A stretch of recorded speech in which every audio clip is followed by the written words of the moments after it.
And as the race for the leadership of the 10th National Assembly intensifies, when Nigerians say elected senators and members of the House of Representatives should be allowed to freely elect their own choice, well, there's also concerns about the lack of female representation.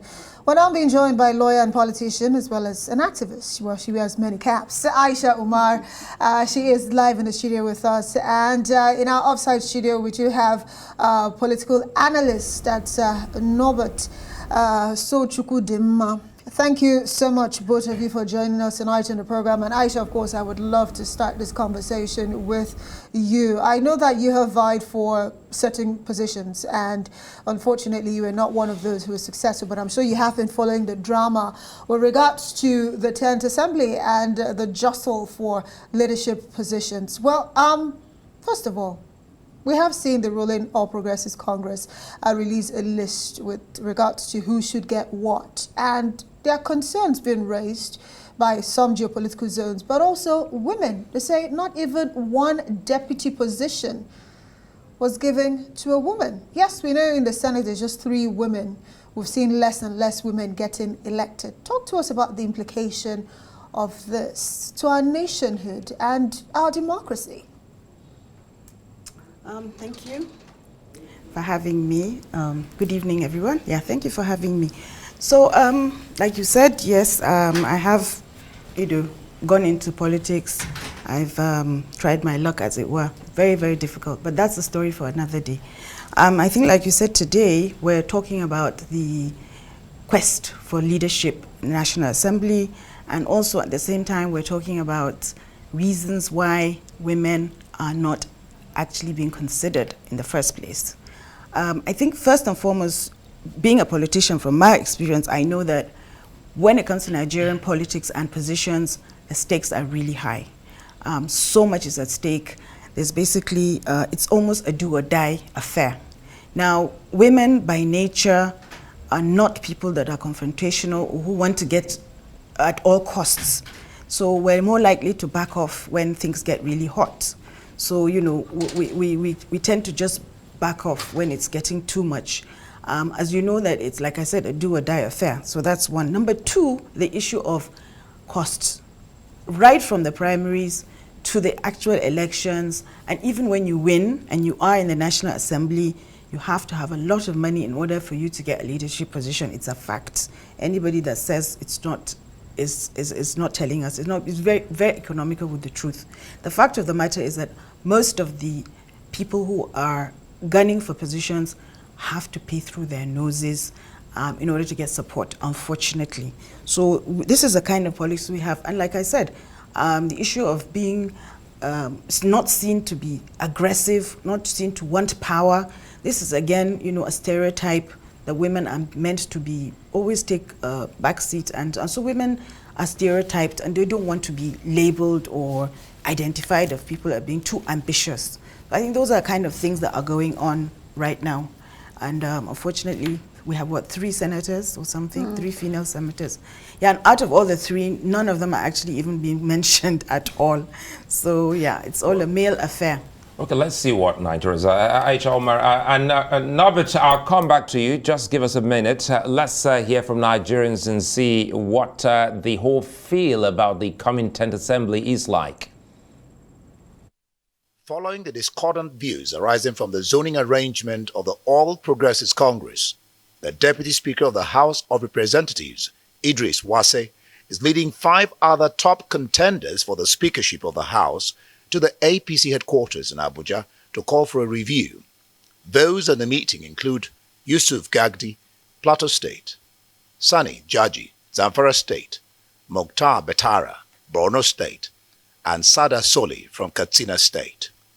Addressing the chairman, members of the NWC and journalists, Wase said the legislators feel betrayed and want the arrangement to be reviewed. I have to talk to you in this manner, and I appeal to you, sir, and I appeal to the conscience of this great institution of our party to again revisit what they have done. Even though you have said it's not for close, but the attempt now and the sell out now is that this is a foreclosed matter because it is also in the social media. And I think it will not put well. We do not want a repeat of what has happened in the past. we should not forget about the temporalization of what happened in the House of Representatives. Yusuf Gagdi and Sada Soli came down hard on the party's leadership for not consulting widely before arriving at the controversial zoning formula, with some making claims that the issue of who becomes the Speaker of the House is a national security issue. Okay, now that we're back, quickly, let's go to Norbert. Norbert, this conversation is a conversation that many Nigerians would like to have a firm understanding. Now, let's look at what the APC, that's the ruling party, is doing and how democratic some have kicked against that. Paint for us a picture how this may go in a democracy that talks about separation of powers. It's all right. Thank you for having me. Good evening, everyone. For me, what is going on and what the ruling of Progressive Congress has done and the reactions from members-elect and senators-elect is the beauty of democracy. You see, as a party, the party has a responsibility to direct its members on the way to go. And what they did, they brought out a zoning, and many of the members who were not consulted, you see, they visited, the members-elect of the APC visited the National Working Committee, the senators-elect, especially those who are aspirants, those who are aspiring to occupy any of the positions in the National Assembly, who were not satisfied with the zoning formula, visited. And the national chairman, in his wisdom and magnanimity, assured them that nothing has been foreclosed, that is going to be reviewed. And for me, that is what should be done. It should certainly and definitely be reviewed.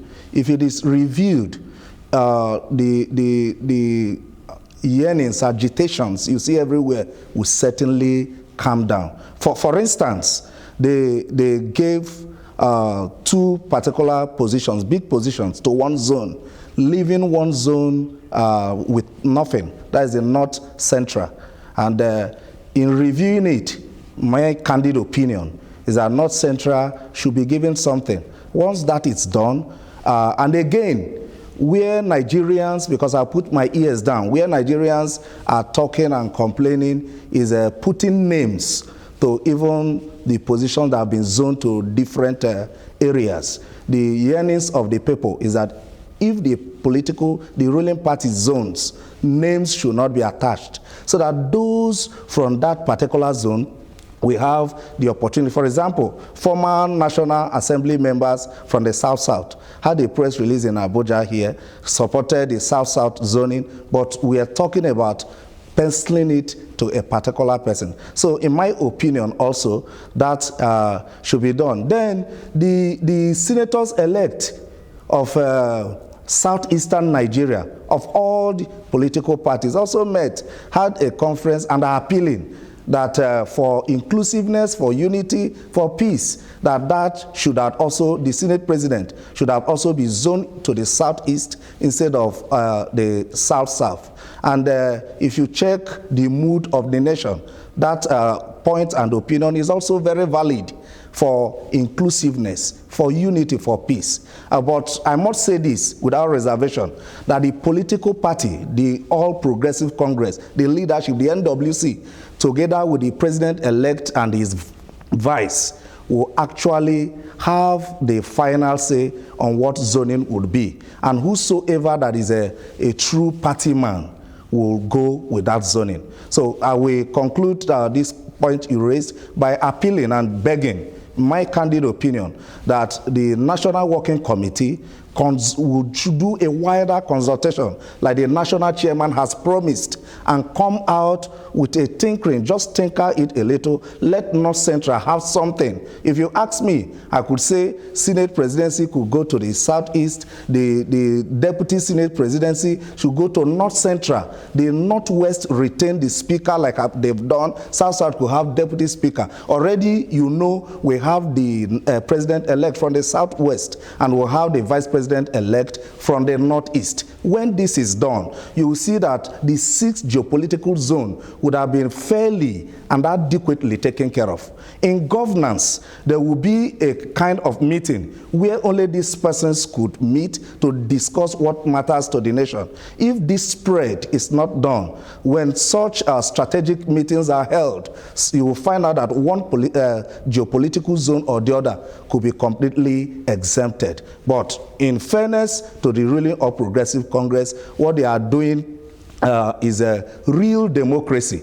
In the past, we never had this opportunity when they would zone and announce the zoning on time, and those who are not contented will have the opportunity to express or register their protest.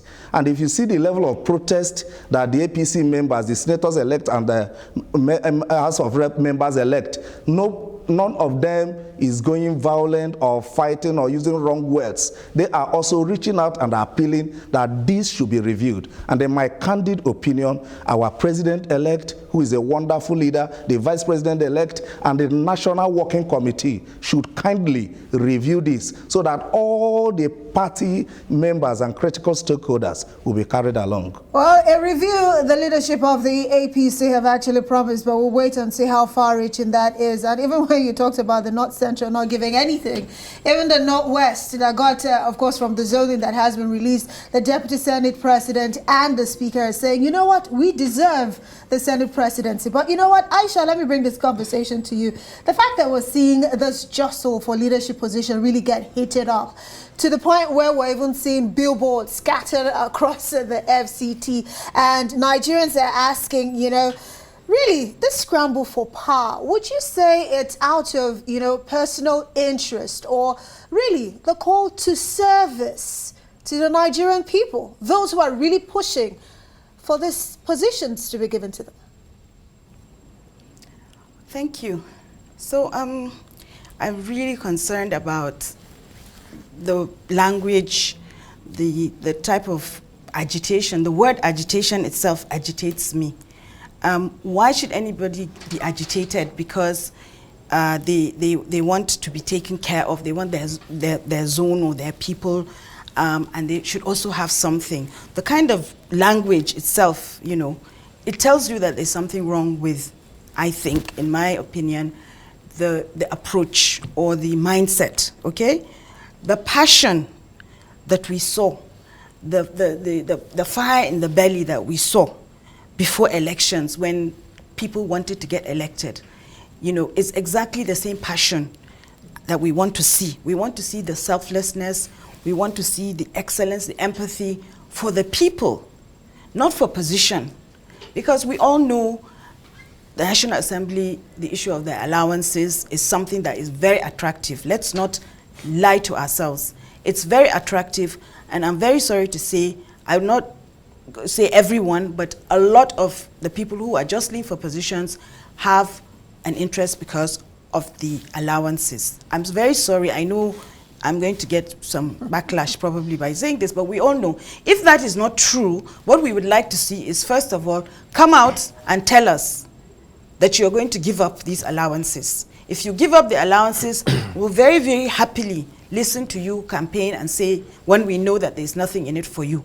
But right now, everything that we hear from people trying to get there is all for us, normal Nigerians, is all about the allowances. So you need to disprove that so that Nigerians will really trust that this is really for a good reason. Well, I like the fact that you've been able to state that clearly, and you spoke about surveys, and Norbert, you've been able to also speak on behalf as a politician. But now let's go back again and gauge the polls of Nigerians and see what Nigerians are saying in a few minutes about the coming 10th Assembly. As the inauguration of the members of the 10th Assembly approaches, the zoning arrangements announced by the ruling All Progressives Congress continues to cause an uproar amongst members-elect. Arise News went to the streets of the nation's capital, Abuja, to hear the views of some Nigerians who urged that candidates should not be imposed on the newly elected National Assembly members so that there will be competition in terms of service delivery. They are an arm of government. and usually they know how they go about selecting their leaders within themselves. So it's a practice that has been on for years. So for me, it's nothing new about it. So when they are, after their inauguration, they should be able to sit down and then choose their leaders by themselves. It's something they know how to do. The senators and the reps member be allowed to elect their choice, not for any party leaders or anybody elect to impose a candidate. Because you cannot take it from the fact that as a president, you need a serious Senate president, so that at least the policy of this country, there will be competition in terms of service delivery. But when the president and the Senate president are in the same page, then definitely so many things will go wrong and we will not achieve the Nigeria of our dream. The president-elect have appointed his own man. The party, according to them, the party is divided. But for me, I'm not praying for to give anything to Southeast. What I'm praying for is our presidency. Nigerians are hopeful that the APC leadership and the presidency will not engage in actions that could scuttle the country's democracy, while asking the judiciary to continue to act as an impartial arbiter in areas of dispute among elected public officers and other politicians. So we want to see a vibrant Senate, a Senate that should be able to checkmate the activities of the executive, a National Assembly that should be able to checkmate the executive, not, oh yes, we will remember that the outgoing Senate president told us that his own is to pass whatever that comes, the executive brings on board. We need somebody that will represent the entire country, not a sectional leader. You understand? Or we don't need a leader that will represent the interests of the few bourgeois, so to speak, or the elites. No, we need a leader that has the mind, that have the people in mind. Should be somebody that will promote national cohesion, so that at least we will understand that if some of the aggrieved persons are not comfortable with the tickets of the president and the vice, then definitely maybe from the selection of the Senate president and the speaker of the 10th Assembly, it will give some persons hope who had lost hope already in the country. We need Senate President Norbert down. Like Saraki, during the Saraki, you know Saraki, whenever Buhari bring projects come, he would ask him no. Whenever he say we are going for loan, he tell him no. Not like this Robert Stamp that we have. But Jamila and Lawal, those are the Robert Stamp. They are the ones that put us in this mess that we find ourselves. Even that $800 million that they want to borrow, they want to still approve for him to collect.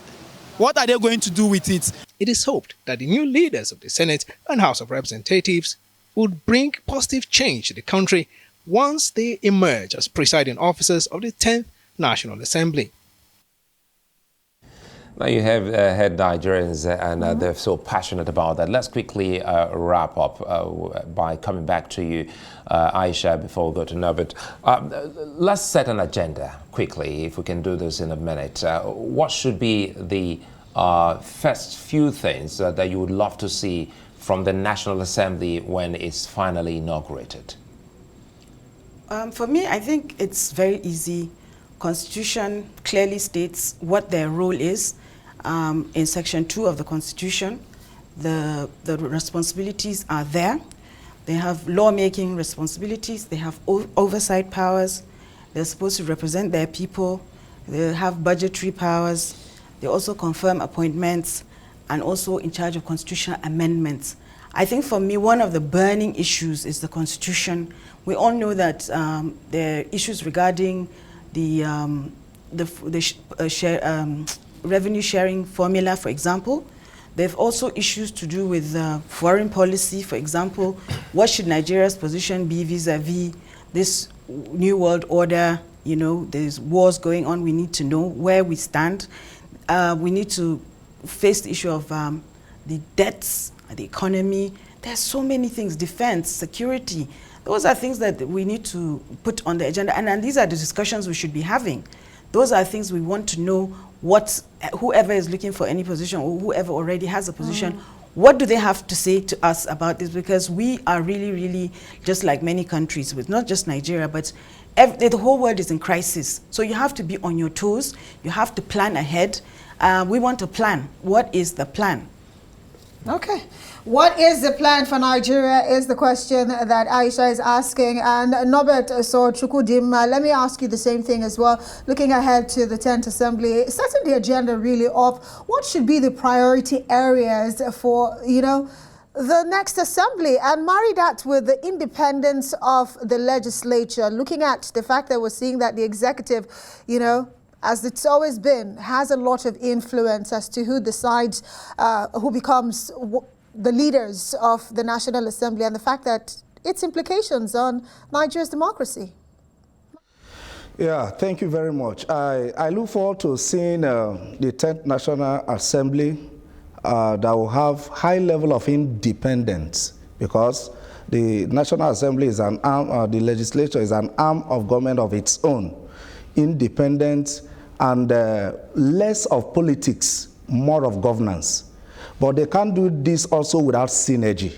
I look forward to seeing synergy between especially the executive arm of the government and the National Assembly.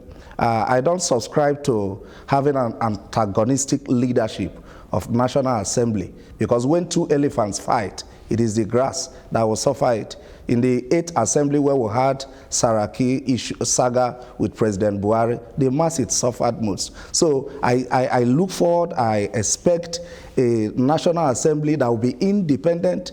They will downplay party politics, concentrate more of governance, representing their people from various areas, but having also good relationship, parley with the executive arm of the government. And in so doing, laws will be made and implemented. There will be checks. Well, I'd like to thank you for your time, Aisha, Umar, and Norbert Sochukwudinma.